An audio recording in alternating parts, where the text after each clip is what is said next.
What's up, YouTube? It's your boy JP's on the keys, and it's too easy about another video today. And we have a very special banger for you today.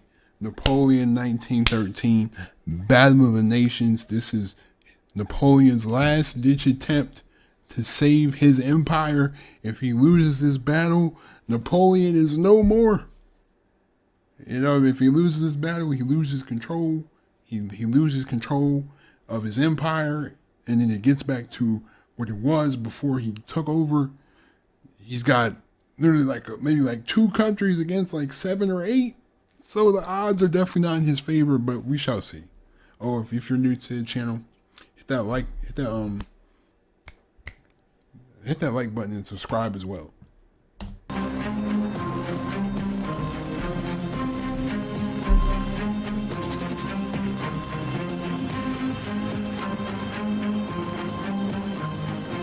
October 1813. Napoleon Bonaparte faced his greatest crisis since becoming Emperor of the French 9 years before. His long war in Spain had ended in defeat, and an Anglo-Spanish-Portuguese army had now crossed the Pyrenees to invade France itself. In Germany, the Kingdom of Bavaria had switched sides and joined the 6th Coalition against France. While in Saxony, Napoleon faced 4 armies converging on him from all directions. What's more, these were not the same bunglers he'd crushed in 1805 and 6 at Austerlitz and Jena. Prussia, Austria and Russia had all learned from their mistakes. They were now better organized, trained and led, and more wary of Napoleon. The largest coalition force was the Army of Bohemia, commanded by Austrian Field Marshal, the Prince of Schwarzenberg. His was a huge mixed Austrian-Russian-Prussian army of 194,000 men and 790 guns. Yo, that's crazy. Like, you know, they just said, you know what, forget all the differences we got. We know that we got to defeat this. We got to defeat Napoleon. He got an army with 3 different countries. That's crazy. Like, just the cohesiveness in this plot to defeat Napoleon is amazing. Just the fact that all these countries were able to come together for one cause. To the north, Blücher's army of Silesia, and the Army of the North under Napoleon's ex-marshal Bernadotte, now Crown Prince of Sweden. Together, 130,000 men and 536 guns. To the southeast, General Bennigsen's Army of Poland, besieging Dresden. Another 34,000 men and 135 guns. In total, the coalition had fielded 360,000 men and 1,500 guns, with Russia supplying the bulk of the troops.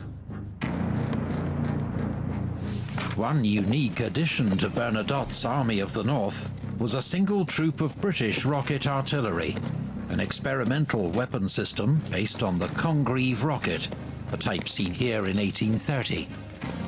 So these were the first. These are like the first mortars. These are just what mortars look like. Oh my! Yeah, yo, this man Napoleon had to deal with the Cossacks, the men on horses, the crazy men on horses. Like, you know, in Battlefield, the game Battlefield, you got the men on horses. You can get on a horse to start slashing people with the sword. Like on Battlefield, like those type of men, he got to deal with. They just invented artillery. I know they probably had this. This is like a prototype that they had. They basically came out with mortars in order to beat him. Oh my goodness. Although wildly inaccurate, their high explosive warhead could be devastating at close range. Napoleon's forces around Leipzig were outnumbered almost 2 to 1. But with 200,000 men and 700 guns, the Grande Armée was still a force to be reckoned with many experienced troops and commanders. even though it increasingly relied on young conscripts to make up numbers. There were another 140,000 men that Napoleon could not call on.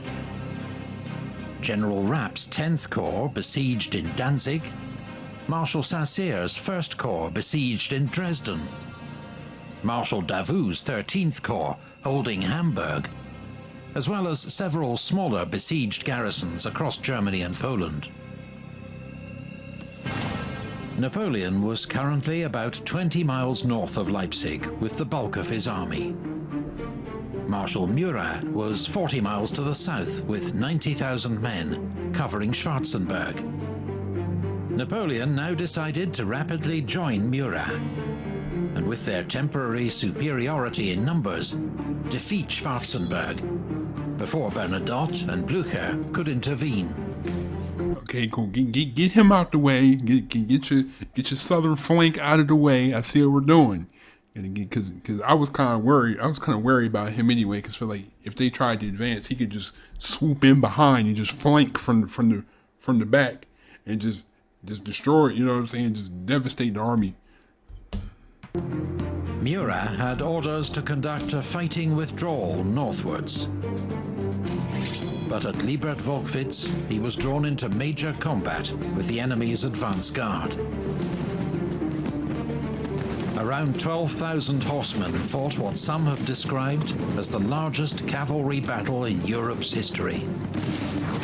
Murat, in the thick of it as usual, was very nearly captured by Prussian dragoons. The battle ended in a minor coalition victory, with around 2,000 casualties on each side. Yo, just imagine that. Just imagine that. Just you got thousands of horses just running all around the battlefield. You got a dude with a sword trying to zoom, like they're fighting on the swords, and you probably got a dude with a gun on the sword, probably trying to shoot while the horse is like bucking up and down. He's trying to get an accurate shot. Boom, he's trying to shoot accurate. Like, just the amount of accuracy you have to have while on the back of a horse.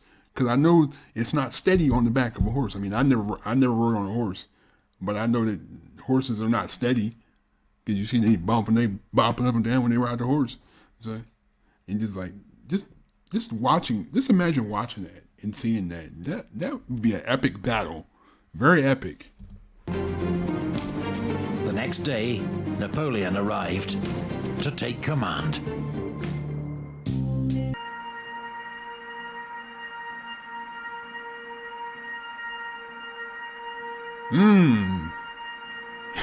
They knew it was the end. They already knew.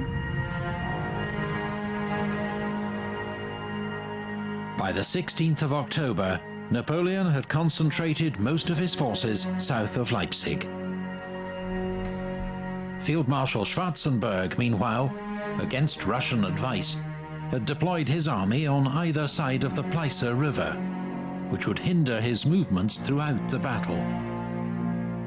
Napoleon had entrusted the northern sector to Marshal Ney, with orders to keep an eye out for Blücher and Bernadotte. But Napoleon didn't expect them for at least another day, and so Ney had orders to transfer most of his troops south for the attack on Schwarzenberg. Schwarzenberg, however, knew that Blücher and Bernadotte were closer than Napoleon suspected, and that Bennigsen was also marching up from Dresden. This was the moment the coalition had been waiting for. All their armies converging on Napoleon, with overwhelming superiority in numbers. However, the coalition's headquarters were nothing like Napoleon's, where one man's will decided all. Schwarzenberg had to attempt to coordinate the actions of three large armies from three separate states.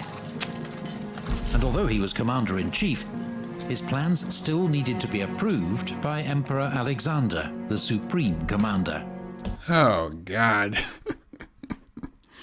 Whilst he also managed relations with the King of Prussia and the Emperor of Austria, all of whom were present at his headquarters. The plan finally agreed was for General Wittgenstein's corps group to lead an attack in 4 main columns, with 2 Austrian flanking attacks west of the Pleiße. And this is not even including Benningsen coming up, though. This might... military power! At 8 a.m., a bombardment began along the line, as Russian, Austrian, and Prussian infantry regiments advanced across cold, muddy fields. Wachau soon fell to Russian infantry, but French artillery fire made it impossible for them to advance further. Victor's Second Corps then counterattacked, retaking the village at bayonet point. Wachau would change hands twice more that morning. These bloody contests for small Saxon villages would come to typify the fighting around Leipzig. At Markkleeberg, Kleist's Prussian Second Corps drove out the Polish defenders after bitter fighting, while on the left bank of the Pleiße, Merveldt's Austrian Second Corps struggled across broken ground to attack well-defended villages. Their assault on Konnewitz stalled, but with heavy losses, the Austrians got a toehold in Dörlitz. On the right flank, around 10 a.m., Klenau's 4th Corps occupied the high ground of the Kolmberg and fought its way into Liebertwolkwitz. Napoleon, observing from Gallows Hill, ordered up Augereau's 9th Corps and the Young Guard in support. Okay, reinforcements. MacDonald's 11th Corps was now also arriving in position on his left. His troops retook the Kolmberg and counterattacked Liebertwolkwitz, driving out the Austrians and pursuing them over the fields beyond. The advance was only halted when Russian Cossacks were sighted on their open left flank, a warning that Benningsen's army was not far off. The coalition offensive was going nowhere, with most of its modest gains lost to French counterattacks. So basically the French is just trying to fight. Right now the French is in a war of attrition right now. They're just trying to hold out until they can, again, Napoleon can again try to force surrender, try to force you to make peace.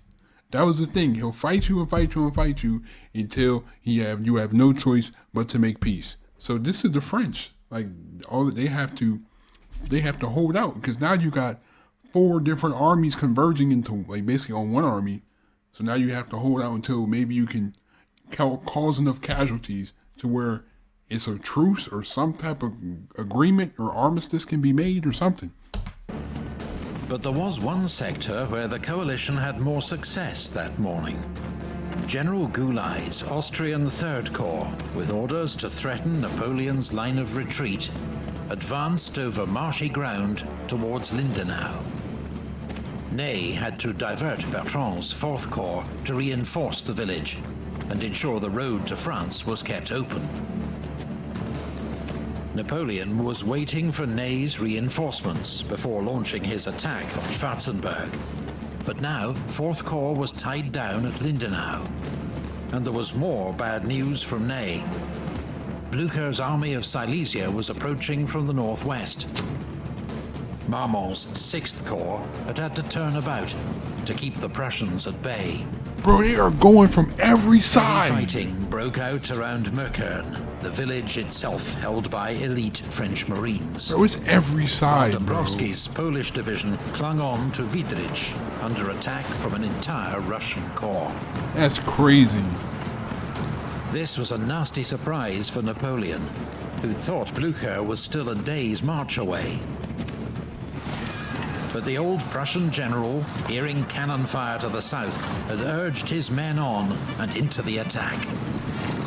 Blücher intended to draw as many French troops onto himself as possible to assist Schwarzenberg's army of Bohemia.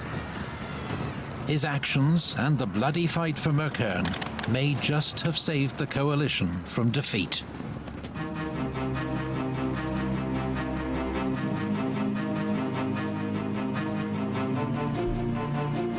it's just conversion on every side. Like you basically have nowhere to run, nowhere to hide. Napoleon was outnumbered across the whole battlefield. But in the south, he still had a numerical advantage. Not as large as he'd hoped, nor likely to last long. Schwarzenberg and Alexander were already moving up reserves, though Schwarzenberg now found that his were on the wrong side of the Pleiße River, costing precious hours. It was now or never for Napoleon. At 2 p.m., he ordered the attack to begin. A grand battery of 180 guns blasted the enemy lines. Then Victor's 2nd Corps, Lauriston's 5th Corps, and the Young Guard began their advance. In support, Murat gathered 2 entire cavalry corps, 10,000 horsemen, and led them in one of the great mass cavalry charges of the Napoleonic Wars. Cuirassiers of the 1st Heavy Cavalry Division broke through to the main enemy battery. Some even nearly reached the 3 coalition monarchs. But the ground was marshy and broken by fences and ditches. The French horses were soon exhausted and the squadrons disordered.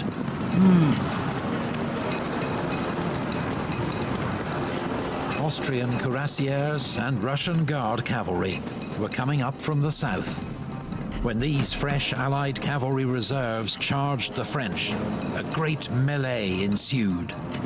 But the French were eventually driven back to their start line. Maison's division of the 5th Corps was involved in a desperate struggle for Geldengosse. The fighting swept back and forth through the village, the streets filling with dead and wounded from both sides. But as Russian and Prussian Guard regiments arrived to reinforce the village, the French were forced to fall back. Around 4 p.m., the Austrian Reserve Corps finally arrived and renewed the assault on Markkleeberg, one of the morning's objectives, which was finally secured. Man, I know you gotta be daggone near deaf, cause you hearing constant gunfire, yelling, cannon fire, horses, people shouting. Like, bro, I know you gotta be deaf out there. By 5 p.m. it was clear that Napoleon didn't have enough reserves to force a decisive outcome in the south. Nope. To the north, Merkern was being stubbornly held by French Marines with bro. close-range artillery support. But despite terrible losses, York's Prussian Corps continued to attack. Marshal Marmont himself was wounded twice, but remained in command. Finally, a brilliant charge by Prussian hussars triggered a French rout. Merkern fell as Marmont's corps streamed back towards Leipzig.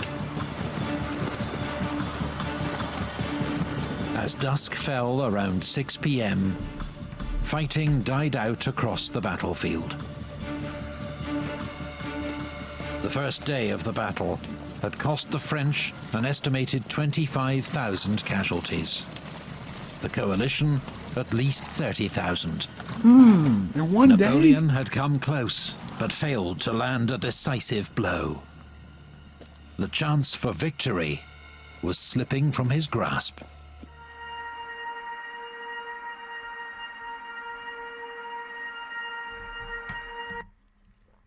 8th Corps have lost a third of their men and many officers. All ammunition stocks have been used up.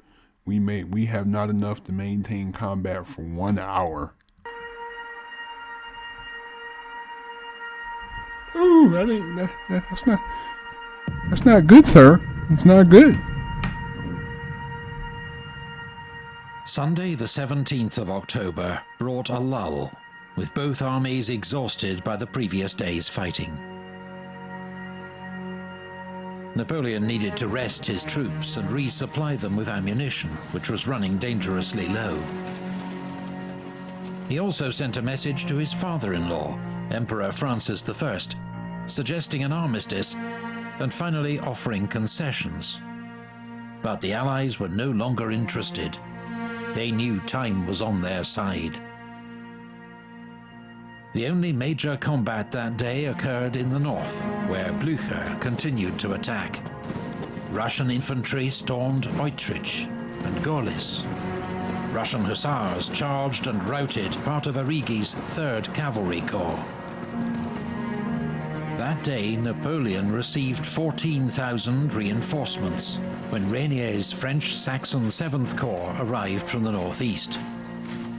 But the same day, the coalition received more than 100,000 reinforcements as their armies continued to converge on Leipzig.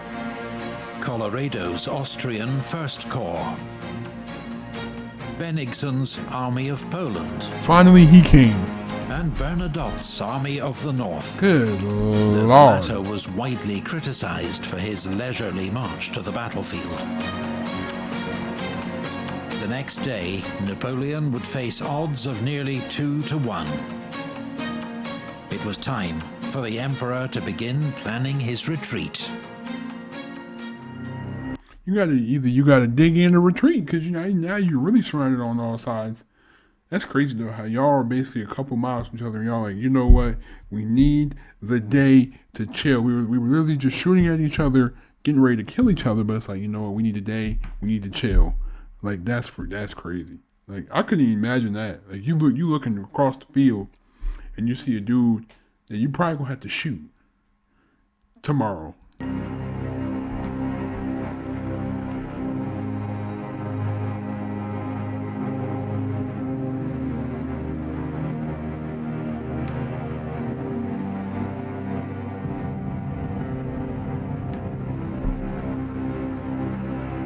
On Monday morning, the sun shone across 40 square miles of battlefield, on which nearly 500,000 troops and 2,000 cannon were assembled.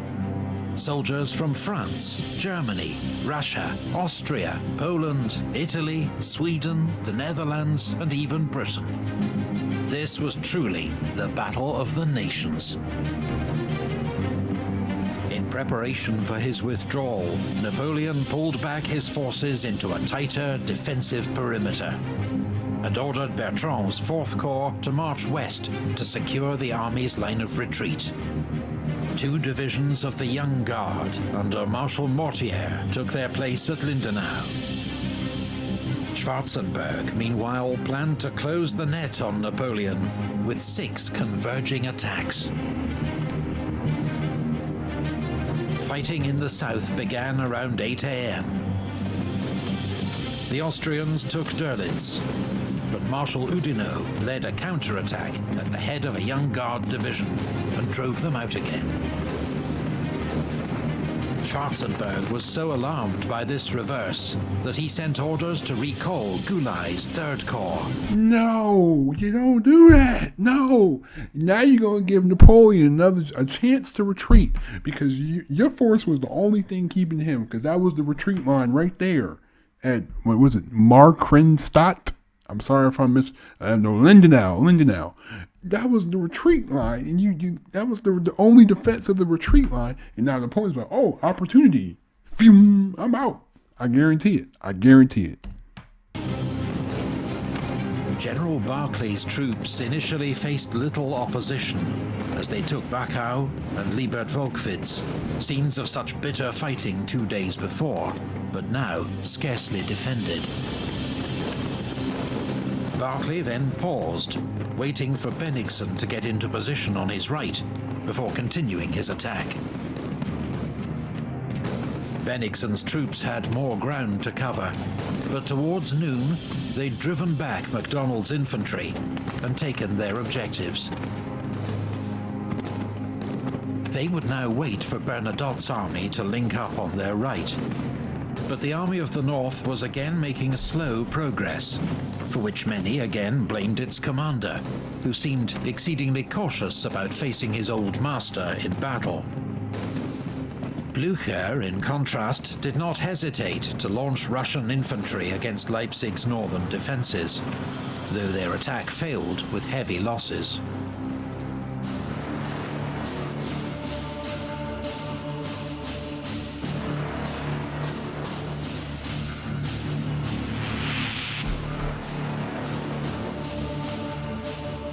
By 2 p.m., Napoleon was hard-pressed on all fronts, but holding his own. His attention was now focused on Probstheide, key to his southern front, under attack from Kleist's Prussian Second Corps. French troops had turned the village into a fortress and inflicted terrible losses on the advancing Prussians. Probstheide was soon engulfed in smoke and fire as fighting raged on all sides. Some Prussian regiments lost half their men attacking the village, while 3 French generals were killed as they organized its defense. Napoleon even sent in Friant's division of the Guard to reinforce the position.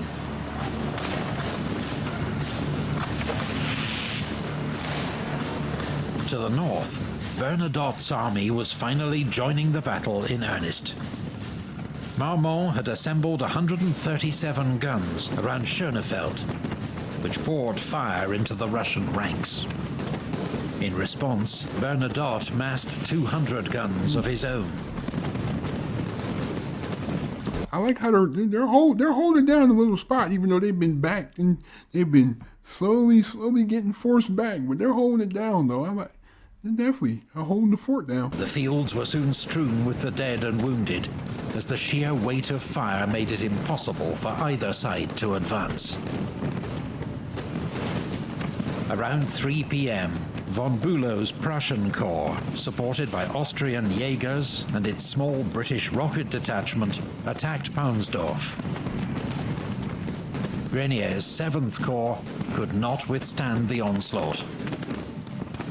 An hour later, around 3,000 Saxon soldiers rushed over to the enemy and surrendered. The Saxons were deeply disillusioned with their French allies. Their main wish now was for a quick end to a war that had ravaged their homeland for many months. The hole in the line created by the Saxons' defection was soon plugged by Guard cavalry. But the coalition juggernaut could not be stopped. Towards dusk, under relentless Russian pressure, Marmont abandoned the burning ruins of Schönefeld, while the Prussians took Sellerhausen. In the south, Probstheide still held, but the situation was grim for Napoleon. The third day's fighting cost both sides another 25,000 casualties. Napoleon's army was exhausted, outnumbered, virtually encircled, and critically low on ammunition. Again. Finally, the Emperor gave the order to retreat. Didn't I tell you? Didn't I tell you? But you got to kind of give it to Napoleon, the fact that in order for him to be defeated, all the countries had to band together. You know what I'm saying? I mean, that's kind of a plus in all this calamity. Like, he really had to face 4 armies at once. No, like multiple armies, because it's troops from 5 or 6 different countries.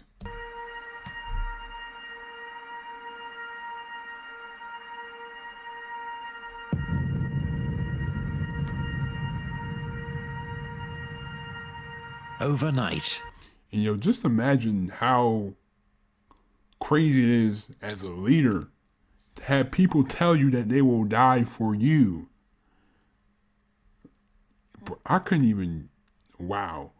Just the profound, the impact you make on your country, that the people under you, they tell you that they'll literally die for you. Oh, we will die for you, Napoleon. We will die in the battle of war just to serve your purpose, Napoleon.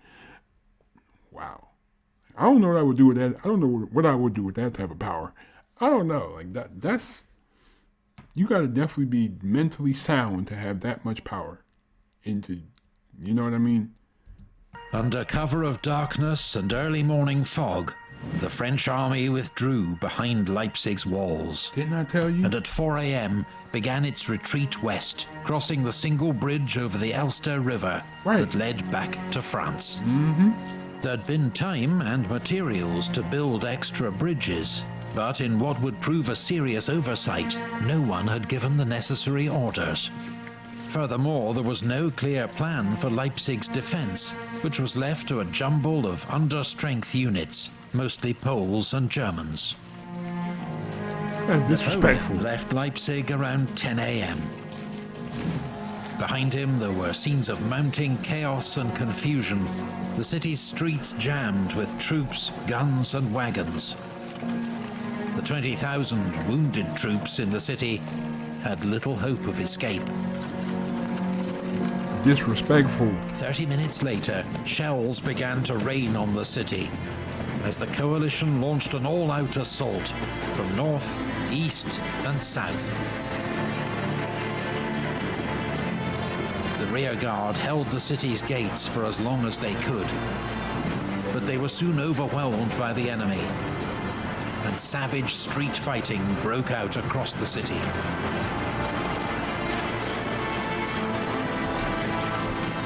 Just imagine being there and being left behind by Napoleon, and you have to literally defend the town against 4 armies converging from all sides. Like, how do you feel? You know what I'm saying? That's crazy. He just left all those men to die.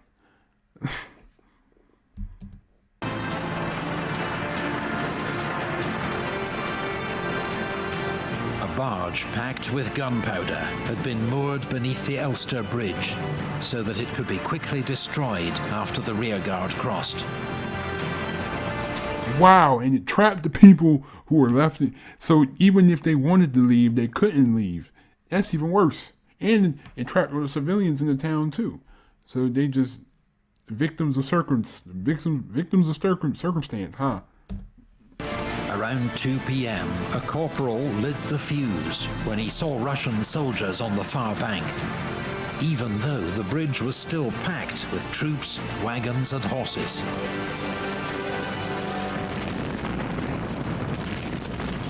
The bridge was destroyed in a gigantic explosion that trapped 30,000 men and 30 generals on the wrong side of the river.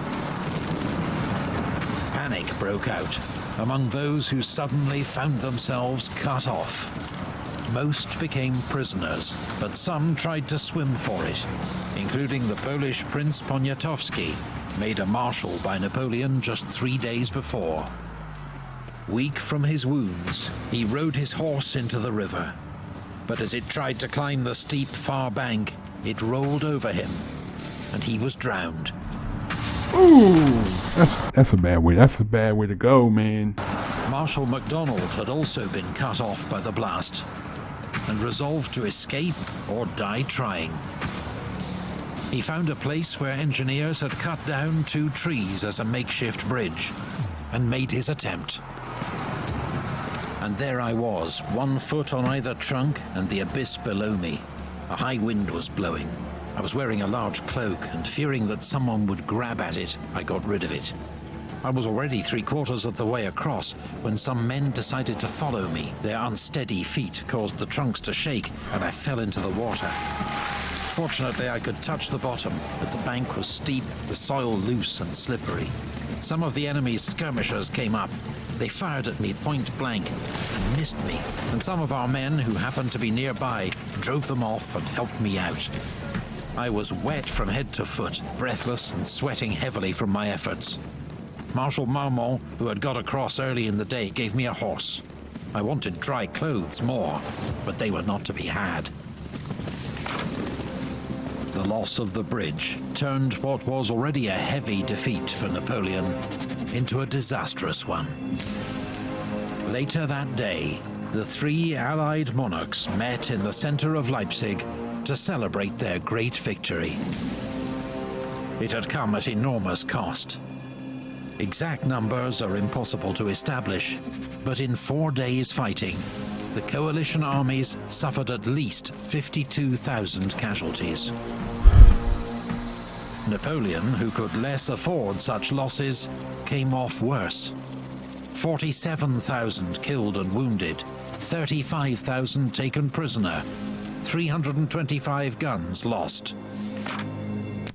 The fact that it still took It still took 3 armies to beat Napoleon, though. You know, hey, regardless of how you feel, it took 3 armies to beat Napoleon. The amount of military power he had was unmatched. It took 3 armies. You know what I mean? More men were killed and wounded at Leipzig than in any European battle before the First World War. Sir George Jackson, the British ambassador to Austria, rode over the battlefield with Metternich, the Austrian foreign minister, 2 days later. "A more revolting and sickening spectacle I never beheld," he wrote. "Scarcely could we move forward a step without passing over the dead body of some poor fellow, gashed with wounds and clotted with blood, another perhaps without an arm or a leg, here and there a headless trunk, or a head only, which caused our horses to stumble or start aside. It made one's blood run cold to glance upon the upturned faces of the dead. We got over this field of glory as quickly as we could."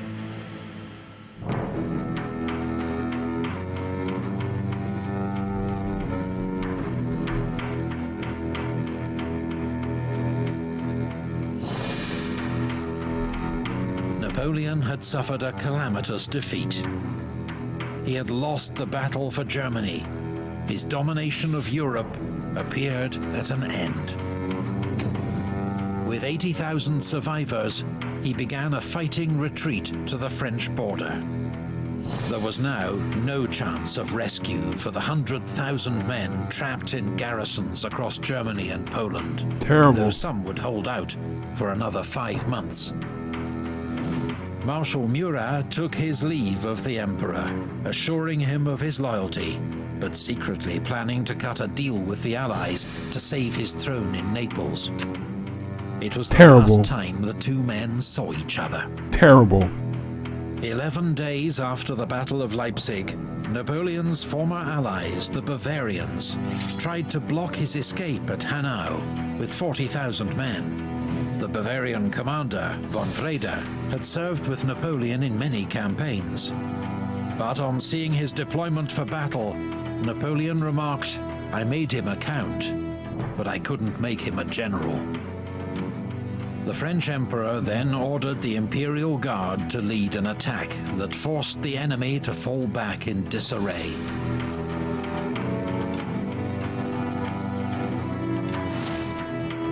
The French army reached the safety of Mainz 3 days later. Napoleon himself pushed on to Paris to contain the political damage from his defeat. Behind him, his empire was being dismantled. On the 4th of November, the coalition announced the dissolution of the Confederation of the Rhine, several of its former members now joining the war against France. In the Illyrian provinces, local revolts, Austrian invasion, and British naval support brought an end to French rule.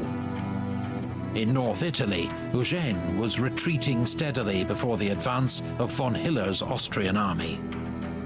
While in Hamburg, Marshal Davout, with 34,000 troops, would soon be cut off and under siege. Napoleon's situation was desperate. But in the next campaign, fought for France itself, Napoleon would prove that he was still the master of war.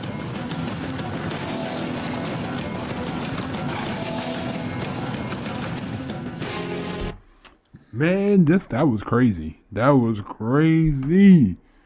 Oh my God, this man Napoleon was He was fighting good with 3 armies, but then eventually it overpowered him. But I'm excited for these last couple episodes of the series. But thank you again for watching. Please hit that subscribe button if you are new. Please hit that like button if you are enjoying the content. Also, hit the share button wherever you share videos at, in whatever social media networks. Also, hit that post notification bell so you do not miss an upload. Check out my gaming channel. There should be a card up there somewhere. There should be some type of screen, maybe. It should come up. But anyway, thank you. Please be safe. Have a great day. Stay on the grind. I'm out. Peace.